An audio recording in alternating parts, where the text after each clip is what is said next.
کہ نوح علیہ السلام کشتی بناؤ میرے سامنے، میں دیکھ رہا ہوں، اور اپنی وحی بھیج کے، فرشتہ بھیج کے آپ کو سکھا بھی رہا ہوں کہ کیسے بنانی ہے۔ سب سے پہلے لکڑی کے کام کرنے والے حضرت نوح علیہ السلام ہیں، اور پہلی کشتی بنانے والے نوح علیہ السلام۔ آج دنیا کہاں پہنچ گئی، کتنی ترقی کر گئی، کتنی دنیا میں بحری جہاز بن گئے، لیکن سب کی شکل وہی ہے جو نوح علیہ السلام کی کشتی کی تھی، اور کوئی شکل نہیں بنا سکتی۔ اللہ نے حکم دیا، نوح علیہ السلام نے لکڑیاں کاٹی، پھٹے تیار کیے گئے، جبریل علیہ السلام سمجھاتے رہے، آپ پھٹوں کو جوڑتے رہے، اور ساتھ اللہ نے یہ بھی فرما دیا وَلَا تُخَاطِبْنِي فِي الَّذِينَ، اب کافروں کے بارے میں پھر مجھے کچھ نہ کہنا، اِنَّهُمْ مُغْرَقُونَ، انہیں غرق کی ہونا ہے۔ خدا کی شان دیکھیں کہ جب قوم گزرتی نا وہاں سے اور دیکھتی کہ نوح علیہ السلام کشتی بنا رہے ہیں یا کوئی چیز ایسی بنا رہے ہیں، تو وہ ہنستے اور مذاق کرتے، کہتے واہ بھائی واہ، نوح علیہ السلام ہم نے تو سنا تھا کہ کشتیاں پانی میں ہوتی ہیں، آپ خشکی پہ بنا رہے ہیں، اسی لیے تو ہم کہتے ہیں کہ آپ مجنون ہیں، دیوانہ ہیں، اور ٹھٹھے اڑاتے اور مذاقیں اڑاتے۔ نوح علیہ السلام اپنا کام کر رہے ہیں۔ جب کشتی تیار ہو گئی، اب نوح علیہ السلام نے اللہ سے پوچھا کہ یا اللہ مجھے کب پتہ لگے گا، کیسے پتہ لگے گا بھی طوفان کب آتا؟ اب علم غیب ہوتا اور علم ارحام ہوتا تو پوچھتے کہ جناب کب آئے گا، اور جب آئے گا تو مجھے کوئی نشانی بھی تو بتلا دیں تاکہ میں تو تیار ہو جاؤں نا پھر کشتی میں بیٹھنے کے لیے۔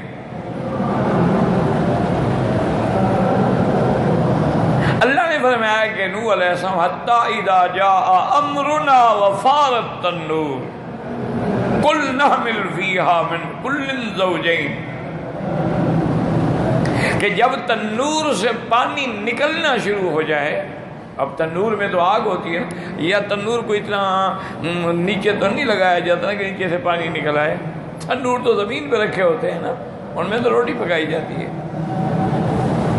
اور پانی اتنا ہو جائے کہ تنور سے بھی نکلنا شروع ہو جائے تو سمجھ جانا کہ اب اللہ کا عذاب آنے والا ہے، آپ فوری طور پر ہر چیز کی جوڑے جو ہے لے کے کشتی میں بیٹھ جاؤ۔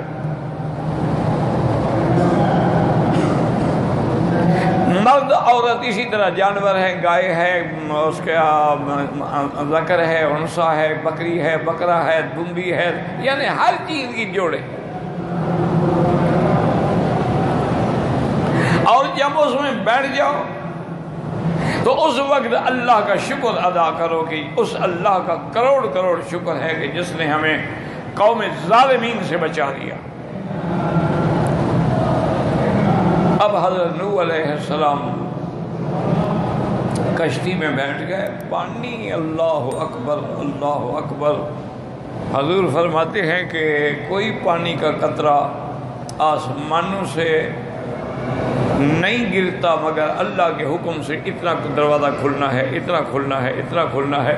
کہتے ہیں صرف وہ نوح علیہ السلام والے طوفان والے دن جو ہے نا جی، وہ پانی کے اس محبس پہ فرشتے بھی کنٹرول نہیں کر سکے، پانی نکل گیا۔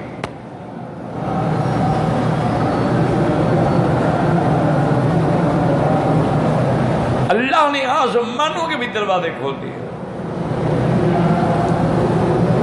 اور وہاں سے شدت کا پانی برسا، اور اللہ نے زمین کو بھی حکم دیا کہ تم بھی اپنے چشمے اور اپنا پانی جو ہے نکالو باہر۔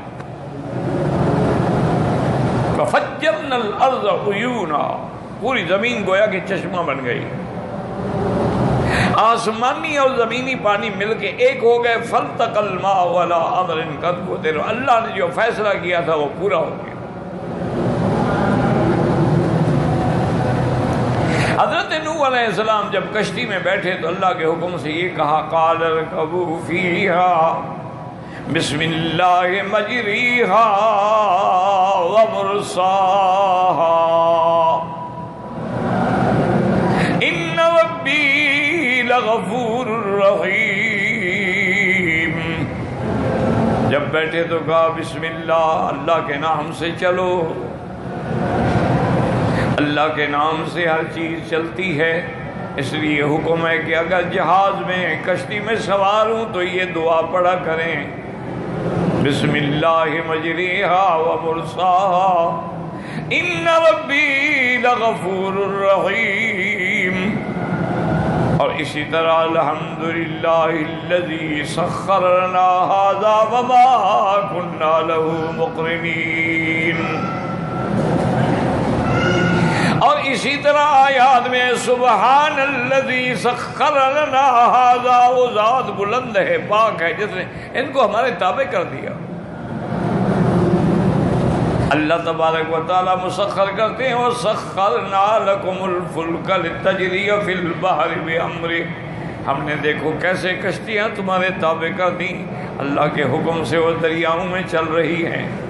اب دریاؤں کو چلانے والا، ان پہ کشتیوں کو تیرانے والا کون ہے؟ اللہ تبارک و تعالی کی ذات ہے۔ اب جناب جب کشتی چل رہی تھی نا تو قرآن نے باقاعدہ پورا منظر بھی ہے، وَهِيَ تَجْرِي بِهِمْ، اب ان کو لے کے جائے، اور ایسی موجیں ہیں جیسے پہاڑوں، وَتَجْرِي بِهِمْ فِي مَوْجٍ كَالْجِبَالِ وَنَادَى نُوحٌ ابْنَهُ وَكَانَ فِي مَعْزِلٍ يَا بُنَيَّ ارْكَبْ مَعَنَا وَلَا تَكُن مَّعَ الْكَافِرِينَ۔ حضرت نوح کا ایک بیٹا کھلا کافر تھا، وہ ایک کنارے پہ کھڑا ہے اونچی جگہ پہ۔ حضرت نوح علیہ السلام آخر باپ ہیں، چاہے بیٹا کافر ہو، اولاد جیسی ہو، والدین کے لیے بہت بڑا امتحان ہے۔ اب دیکھیں حضرت نوح علیہ السلام پکار رہے ہیں، یا بنیا، اے میرے بیٹے، یا بنیا ارکب معنا ولا تکن مع الکافرین، بیٹا آ جا، ہمارے ساتھ سوار ہو جا، کافروں کی جماعت میں نہ رہ جا، چونکہ آج وہ مومن ہے جو میرے ساتھ ہے، جو باہر ہے وہ کافر ہے۔ لیکن بیٹے کے دماغ میں اکڑ ہے، آج دیکھا نہیں ماں باپ ڈراتے ہیں، دھمکاتے ہیں، تم نے حرکتیں نہ چھوڑی، گھر ہو گیا، مجھے کیا پرواہ ہے، گھر سے نکال دو گے، کیا کرو گے میرا گھر سے نکال، آنکھیں دکھاتا ہے۔ لیکن جب وقت کے تھپیڑے لگتے ہیں نا جی، پھر یاد آتا ہے، ہائے والدین ٹھیک ہے، ہائے میں نے اپنی زندگی برباد کر۔ لیکن اب کیا فائدہ ہوگا کہ اگر تم بعد میں پچھتاتے رہے، جب والدین بھی فوت ہو گئے، وہ قبروں میں چلے گئے تیرے غم میں۔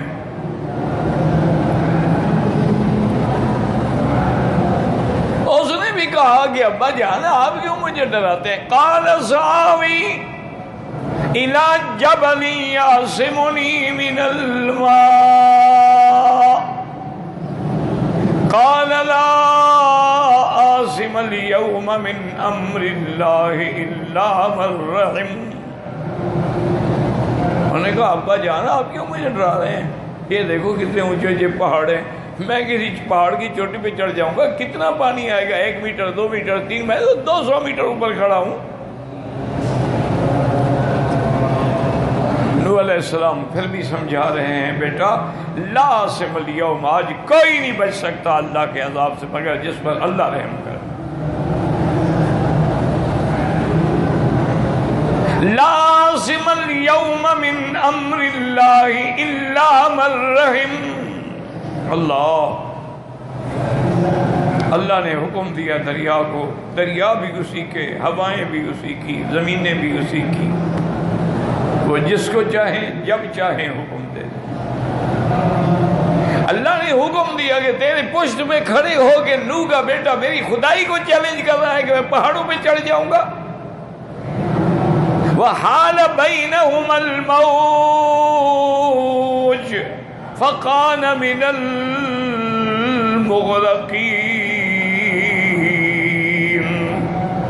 قرآن کہتا ہے کہ ان دونوں کے درمیان میں ایک موج اٹھی اور پھر اس کو بھی غرق کر دیا۔ لیکن یاد رکھو یہ حالہ بینہم الموج، نوح اور بیٹے کے درمیان میں موج اٹھی، اس کی کیا وجہ تھی؟ یہ بھی اللہ کی رحمت تھی کہ نوح اپنے بیٹے کو ڈوبتا ہوا نہ دیکھے، درمیان میں موج آ گئی۔ اللہ اکبر، کیوں؟ آخر بیٹا ہے، اولاد ہے نا۔ اسی لیے حدیث میں ہے، صحیح حدیث میں ہے، بخاری رحمۃ اللہ علیہ نے جس کو نکالا ہے اپنی کتاب میں، کہ قیامت کا دن ہوگا، حضرت ابراہیم علیہ السلام کے باپ کو فرشتے پکڑ کے جہنم میں لے جا رہے ہیں۔ دعا کریں اللہ جہنم سے بچا، اللہم اجرنا من النار، اللہم اجرنا من النار، اللہم اجرنا من النار۔ فرشتے جب جہنم کی طرف دھکیل رہے ہوں گے تو حضرت ابراہیم علیہ السلام دیکھیں گے تو عرض کریں گے کہ مولا آپ کا تو وعدہ تھا کہ یوم لا یخذ اللہ النبی، میں کسی نبی کو رسوا نہیں کروں گا قیامت والے دن۔ اس سے بڑی رسوائی کیا ہوگی کہ میرا باپ جہنم میں جا رہا ہے؟ ایو خزی ابعد، اس سے بڑی اور کیا شرمندگی ہے؟ اللہ حکم دیں گے ابراہیم اب دیکھو، دیکھیں گے تو وہ ایک بدنما جانور کی شکل میں ہوگی۔ اللہ فرمائیں گے اے ابراہیم میرے فیصلے نہیں بدلتے، لا تبدیل لکلمات اللہ، کافروں کے لیے ہر حال میں جہنم ہے، لیکن ہم نے اس کی شکل بدل دی ہے، کوئی پہچانے گا نہیں کہ کون ہے، تاکہ آپ کو رسوائی سے بچا لیں۔ لیکن اس نے جہنم میں جانا ہے، مأواہم النار، مشرک اور کافر کو کبھی جہنم سے نجات نہیں مل سکتی، اس نے ہر حال میں جہنم میں جانا۔ حرمہ اللہ علیہ الجنہ، اللہ نے مشرک میں جنت حرام کر دی۔ اب نوح علیہ السلام نے دیکھا وہ تو اب کشتی چل پڑی چلتی چلتی جس زمینوں کو اللہ نے حکم دیا تھا پانی نکالنے کا، آسمانوں کو برسانے کا، اسی رب نے حکم دیا یا زبلئی ماء کے وَيَا سَمَاءُ أَقْلِعِي وَغِيضَ الْمَاءُ وَقُضِيَ الْأَمْرُ، زمین اپنا پانی پی جاؤ۔ آسمانوں نے برسنا چھوڑ دیا، زمین نے پانی پینا شروع کیا، بالکل صاف ہو گئی۔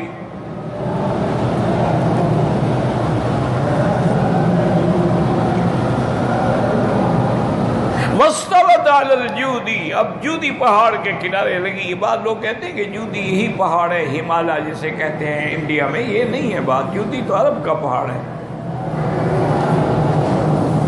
وہ تو جانب عراق میں ہے۔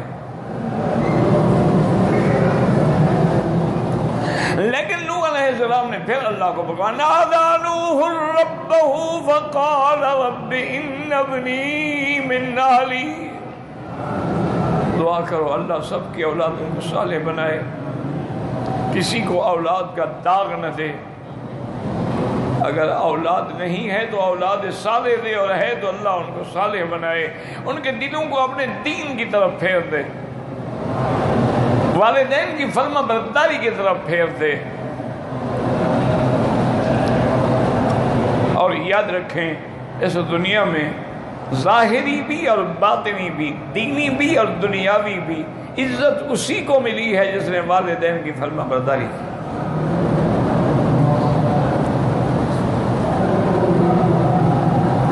اور جنہوں نے نافرمانی کی ہے نا، اولاد چاہے کتنے مرتبے پہ پہنچ جائے، آخر انجام جو ہے وہ دنیا میں بھی اور آخرت میں بھی ذلت ہے۔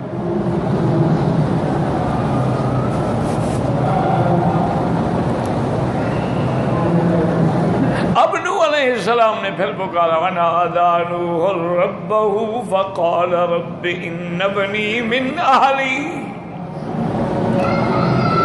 وَإِنَّ وَعْدَكَ الْحَقُّ وَأَنْتَ أَحْكَمُ الْحَاكِمِينَ۔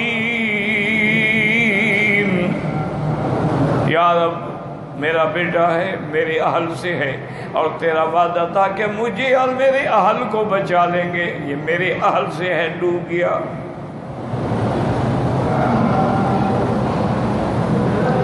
اللہ فرمائیں گے یا نوح انہو لیس من اہلک، یہ اب آپ کے حال میں سے نہیں ہے، انہو عمل غیر صالح، اس کے عمل اچھے نہیں، عقیدہ اچھا نہیں، عقیدہ اچھا ہو تو عمل اچھا ہو۔ اور صرف یہ نہیں بلکہ اللہ کی طرف سے عتاب آ گیا کہ فَلَا تَسْأَلْنَ مَا لَيْسَ لَكَ بِهِ علم، آپ تو کہتے ہیں ان کو ارحام کا علم تھا، اللہ فرماتا ہے آئندہ خبردار سوال نہ کرنا جس کا تجھے علم نہ ہو۔ تو اس لیے اللہ نے قرآن پاک میں بڑی تفصیل سے نوح علیہ السلام کا قصہ بیان کیا ہے، حتیٰ کہ سورۃ نوح ہے باقی اِنَّا أَرْسَلْنَا نُوحًا إِلَىٰ قَوْمِهِ أَنْ أَنذِرْ قَوْمَكَ من قبل ان یاتیہم عذاب